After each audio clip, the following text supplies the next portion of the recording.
Non mais attends. Mais attends, mais c'est n'importe quoi. Mais attends, mais c'est même pas vrai.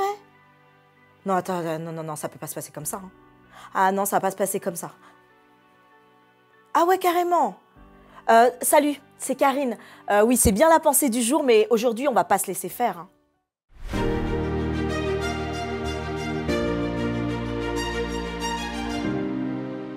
La pensée du jour se trouve dans Hébreux, chapitre 4, verset 16. Approchons-nous donc avec assurance du trône de la grâce afin d'obtenir miséricorde et de trouver grâce pour être secouru dans nos besoins. T'es-tu déjà retrouvé dans une situation d'injustice qui provoque en toi une colère, une frustration, ce désir de rétablir les choses? Je pense que c'est au moins arrivé une fois.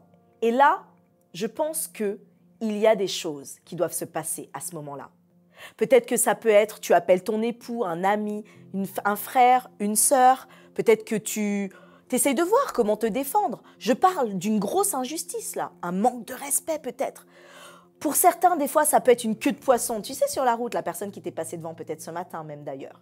Ou alors qu'on puisse te mentir. Ou qu'on puisse envoyer un mail copie à toute la terre. Tu sais, ce type de message. Bon, alors là, faisons une pause. Qu'est-ce qui se passe à ce moment-là en toi? Est-ce que tu cries?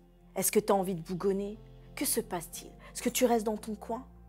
Qu'est-ce que tu veux faire? Qu'est-ce qui ferait que tu te sentirais mieux? Qu'est-ce qui ferait que tu pourrais ressentir cette paix? Souvent, quand on est énervé, la première chose que l'on fait, ça peut être appeler quelqu'un ou ça peut être bougonner. Toi, qu'est-ce que tu fais? Parce qu'on a besoin de s'arrêter ce matin sur ça. Le livre des Hébreux propose une méthode. Au verset 16, approche-toi avec assurance du trône de la grâce afin d'obtenir miséricorde, de trouver grâce pour être secouru dans tes besoins.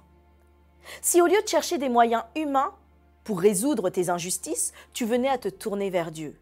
Si tu allais chercher directement la réponse vers celui qui est la réponse à toute chose. Si tu allais chercher celui qui allait t'apporter réconfort.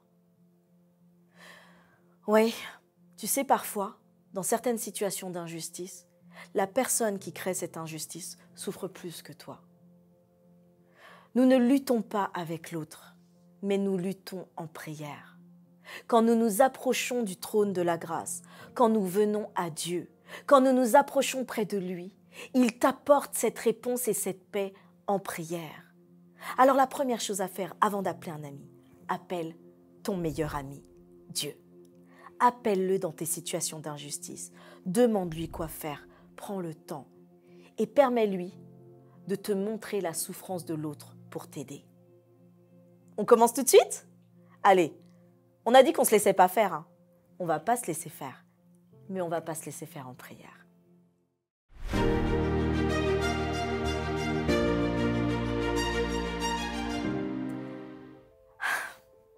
Il y a tellement de bénédiction à pouvoir s'abandonner entre les mains de Dieu.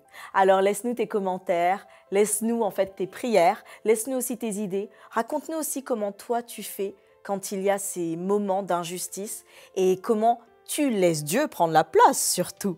Et puis pense à t'abonner, à liker et à partager à quelqu'un parce que tellement de personnes en ont besoin. Et moi, je vais prier avant de répondre à ce message et je vais laisser Dieu me diriger. Allez, rendez-vous demain pour une nouvelle pensée du jour.